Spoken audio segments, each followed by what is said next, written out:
All right. So yeah, Lionel, I just wanted to thank you for having me because it's been a true honor being asked by you. You're a legend in the city, an actual OG. And I know that term gets tossed around a lot, but Yeah. it's actually true. For those that don't know, you're a real one. So I do want to thank you for that, taking the time to talk to me today and having me on your excellent podcast. Hopefully, I want to talk a bit of hip hop, but I mean, the news, Oh no, new. I know you like hip hop. We're saving that for a whole nother episode. Like I know you're passionate about sneakers and Air Max. Like we can like this needs to be, you need to return and we need to talk about a whole Right, different thing. And again, we kind of grew up, although I'm a little older, we definitely grew up listening to similar music.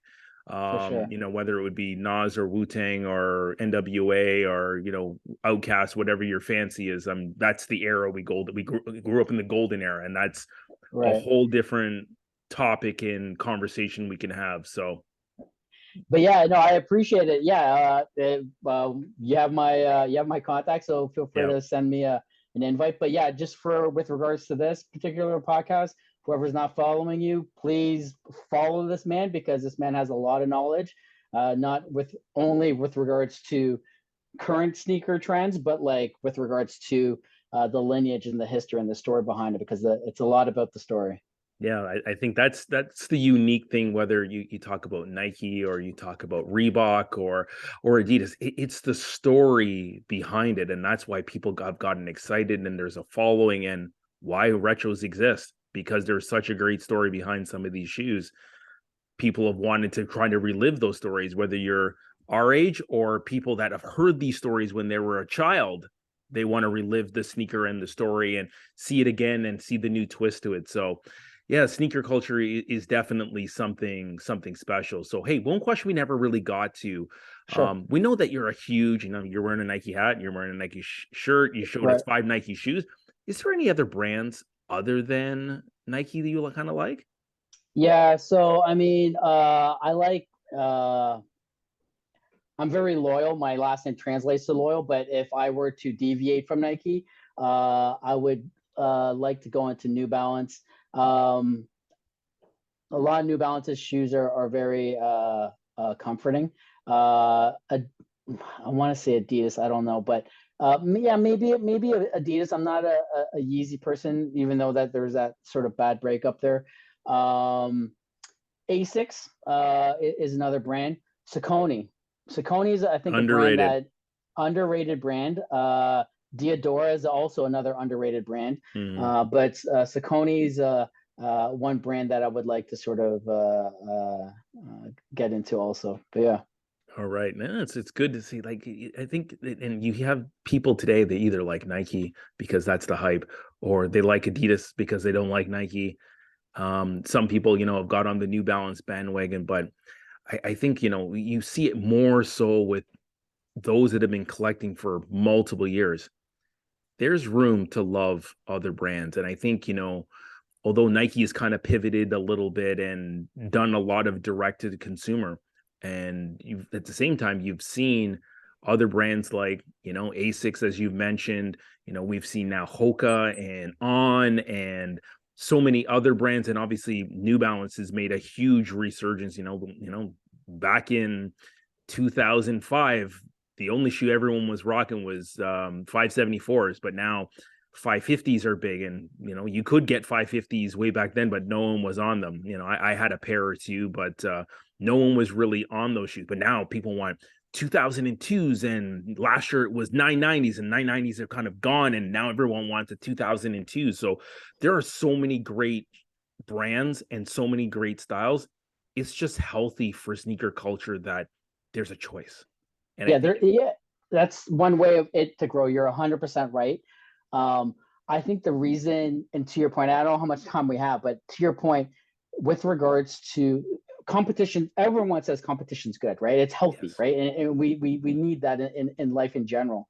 Um, I want to say that I became, because I had Brooks Hydro Flows, I had fucking Reebok Black Tops when they weren't the D Browns, but anyways, um, I People had don't know Adidas. about those black tops. Like there was the D Brown, like the Omni Pump, but then the Right. black top, there was, again, it was a story. It was the shoe that you could play Exactly. outdoor basketball and the sole wouldn't rip off. Exactly. And it And they was one and of they those and things. they played in a cage. Like that was the Yeah. marketing behind it. It was incredible.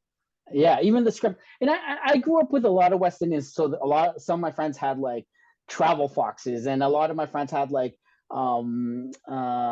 like, uh, uh, You said it, Ewing's champions or like the other shoe, like, champion. all Yeah. suede or all Fila's. leather. Yep. Yeah. Fila's was 100%. Like, huge.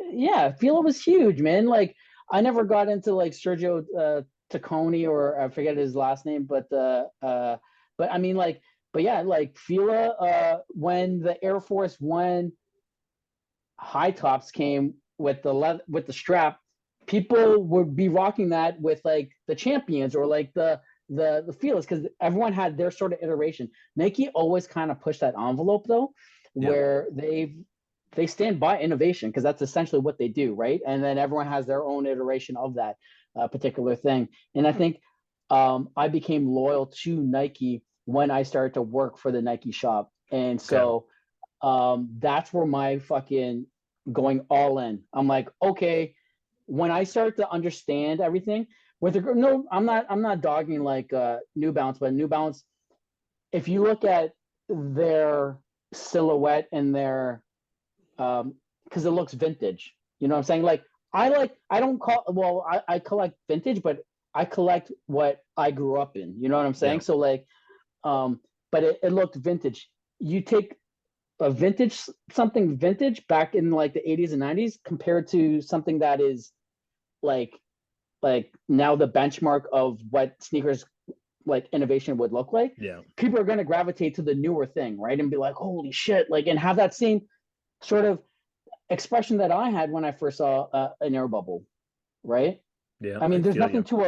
there's nothing to like a New Balance sort of midsole per se. You know what I mean? I mean, they have the width, they have the quality, and things of that nature. But like, but yeah, I would definitely go into like different brands like New Balance and Saucony and Asics and stuff like that. There's a lot of good brands aside from Nike that are bringing a lot to the table. You got it. It's just that Nike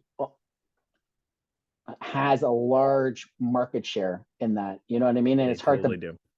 beat the big box fucking Walmart. You know what I mean? But yeah, Yeah, they do.